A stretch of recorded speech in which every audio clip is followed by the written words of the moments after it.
Join me as I take on the wild challenge of venturing into the forest where I encountered Bigfoot and see if I can outrun him this time. The concept of Bigfoot has always fascinated me, and I'm not alone.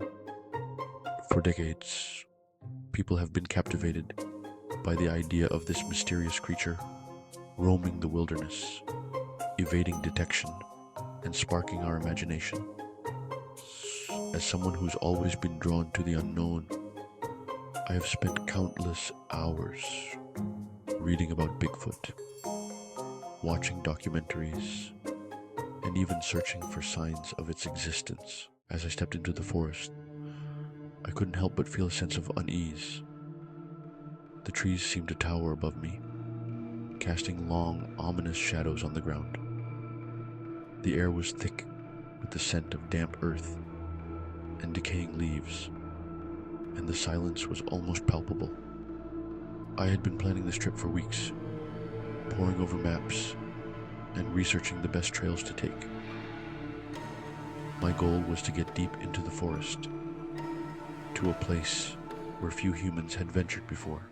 The rustling of leaves beneath my feet was the only sound that broke the silence as I made my way deeper into the forest.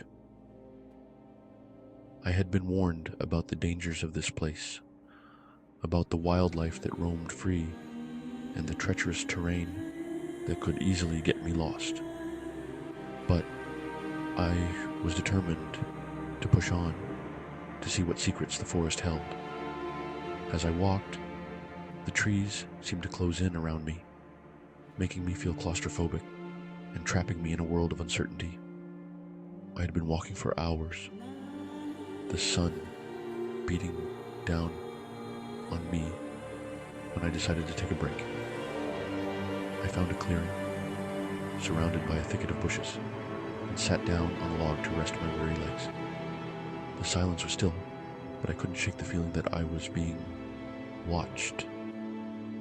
I looked around, my eyes scanning the trees, but saw nothing out of the ordinary. As I sat there, I started to hear strange noises. The snapping of twigs, the rustling of leaves, and an occasional low growl. At first, I thought it was just the wind or some small animal. But as the sounds grew louder and more frequent, I realized that something was moving through the forest. Something big. I tried to stay calm, telling myself it was just a bear or a deer, but deep down, I knew it was something more. The growling grew louder, the footsteps heavier, and I knew I had to get out of there. Fast, I grabbed my bag and started to run, my heart pounding in my chest. That's when I saw him. Bigfoot, towering above the trees, his eyes fixed on me. I felt a rush of adrenaline as I turned and ran, my legs pumping as fast as they could. I could hear his thunderous footsteps behind me, getting closer and closer. I don't know how long I ran for, but it felt like an eternity. My lungs were burning, my legs were aching, and my heart was racing. I could feel Bigfoot's hot breath on my neck, and I knew I was running out of time.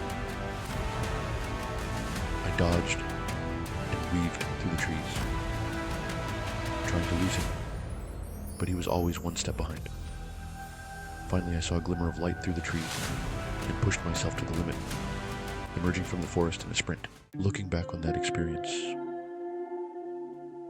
I realized that it taught me a lot about fear and the unknown. It showed me that even in the most terrifying moments, there's always a way to push through and come out on top.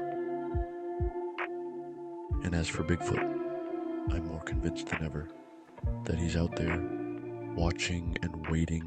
If you've got a Bigfoot story of your own, comment below and share it with us. And if you want to see more thrilling tales of adventure and exploration, be sure to check out my other videos. Thanks for watching, and I'll catch you in the next one.